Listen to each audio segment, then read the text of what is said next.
भाभी नमस्ते, भाई नमस्ते। नमस्ते। अरे इनको किसने बुलाया है? अरे राखी का त्योहार है, बुलाने की क्या जरूरत थी, खुद ही आई होगी। चलो दीदी अब आ ही गए हो तो अंदर चलो।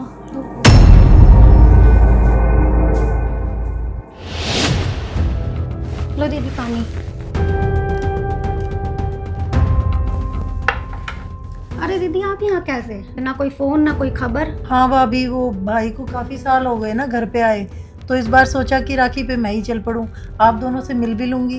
लेकिन भाई तुझे भी तो कभी कभी आना चाहिए ना, बच्चे भी बोलते हैं कि मामा को बुलाओ घर पे। अरे बहन वो मैं अरे दीदी इनको कहाँ टाइम है, काम के सिलसिले में बाहर रहते हैं, मुश्किल से 2 महीने में एक बार घर आते हैं ये। कोई बात नहीं भाभी, भाई नहीं आ पाया तो मैं आ गई इस बार राखी बांधने। चलो तो दीदी फिर आप राखी वाखी बांध दो, आपका भी ट्रेन का टाइम हो रहा होगा, जाना होगा आपने। अरे नहीं भाभी, इस बार तो मैं पूरे 10 दिन की छुट्टी लेके आई हूँ, अपने भाई भाभी के साथ पूरा 10 दिन यहीं पे रहूंगी आराम से।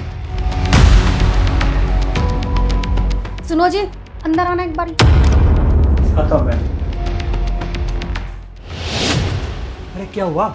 यार ये कोई बात है? एक तो तुम्हारी बहन बिना बताए आ गई, ऊपर से 10 दिन रुकेगी। तुम्हारी बहन को कोई तमीज है कि नहीं? तो क्या हुआ, 5 साल के बाद तो ये बेचारी 10 दिन रुक जाएगी तो क्या हो जाएगा? मुझे कुछ नहीं पता, कुछ भी बहाना बना के अपनी बहन को घर भेज जाओ, नहीं तो मैं अपने घर जा रही हूँ, तुम दोनों भाई बहन रहना अपने।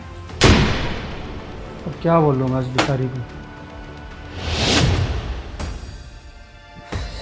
दीदी आप एक काम करो, अब जल्दी से राखी बांध दो, फिर मैं आपको जल्दी से ट्रेन में बिठा देता हूँ। आप तो बिना बताए आ गए, हमारी तो कल की टिकट है कश्मीर की, तो आपको आज ही जाना पड़ेगा। अरे भाई मैं ना मजाक कर रही थी, मैं कोई 10 दिन रुकने नहीं आई, तुम्हारे जीजा जी मुझे इतने दिन यहाँ रुकने ही नहीं देंगे, उनके घर का काम ही नहीं चलेगा मेरे बिना। है दीदी मजाक कर रहे थे? हाँ भाभी। चलो फिर जल्दी जल्दी राखी बांधते हैं।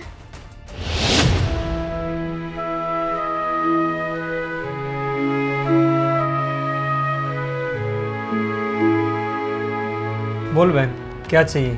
भैया इस बार ना मुझे प्रॉपर्टी में अपना हिस्सा चाहिए। दीदी प्रॉपर्टी में हिस्सा?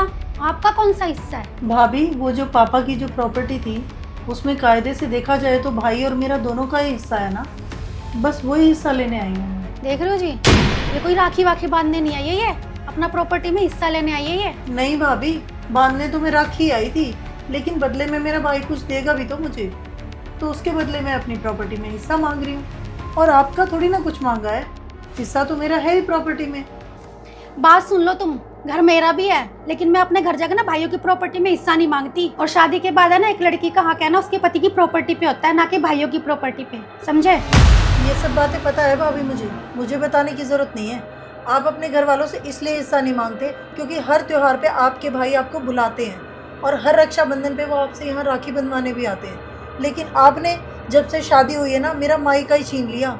मेरे भाई को कभी त्योहार पे भी मेरे घर नहीं आने देते, और आना तो दूर, आप तो मुझे मेरे भाई से फ़ोन पे बात भी नहीं करने देते। तो आप क्या इन चीजों का सबका बदला लेने आए हो अब यहाँ? बदला लेने नहीं आई मैं भाभी, मैं बस आपको ये एहसास दिलाना चाहती हूँ कि आपको कभी भी किसी चीज़ की टेंशन नहीं रहती, सूट साड़ी कोई त्योहार कुछ दिक्कत नहीं आती, आपके भाई हमेशा आपके साथ खड़े रहते हैं। मैं कहाँ जाऊँ, माँ बाप तो मेरे भगवान ने मुझसे छीन लिए, और एक भाई था मेरे पास उसको आपने आते ही छीन लिया, मेरा तो मायका ही नहीं रहा। और ये बातें ना आपको उस दिन समझ आएंगी जिस दिन आप मेरी जगह खड़े होगे और आपके भाई आपको धक्के मार के घर से निकाल देंगे। दीदी दीपिका तेरी हिम्मत कैसे मेरी बहन का हाथ उठाने की? तुमने मुझ पे हाथ उठाया? वो सही बोल रही है, आज तक तूने मुझे अपनी बहन के घर पे नहीं जाने दिया, आज ये घर पे आई है तो तू ऐसे बोल रही है। अब मैं किसी के रोकने से नहीं रुकूंगा, मैं अपनी बहन से मिलने हर साल हर त्योहार पर जाऊंगा। जी आप ना तू चुप हो जा, जाके ना मेरी बहन के लिए कुछ खाने के लिए ले आ। हाँ बहन तू बैठ, थोड़ा आराम कर और खाना खा लेना, फिर हम चलेंगे कोर्ट में, और फिर मैं तुम्हारे नाम प्रॉपर्टी करा दूंगा। अरे नहीं भाई, तू अभी तक नहीं समझा, मुझे किसी प्रॉपर्टी में कोई हिस्सा नहीं चाहिए, मैं तो बस तुम्हारी आंखें खोलना चाहती थी। तुझे पता है हर भाई अपनी बहन के घर जब राखी बंधवाने आता है ना, तो मुझे भी तेरी बहुत याद आती है, पर तू कभी नहीं आता भाई। अगले साल से बस तू मेरे घर आ जाया करियो। हाँ तो दोस्तों देखा आपने, कोई भी बहन कभी अपने भाई के घर ना प्रॉपर्टी में हिस्सा लेने नहीं आती, वो तो बस अपने भाई भाभी के प्यार के लिए आती है। क्या आप मेरी बात से सहमत हैं? एक छोटा सा कमेंट करके जरूर बताएं। धन्य निरंकार।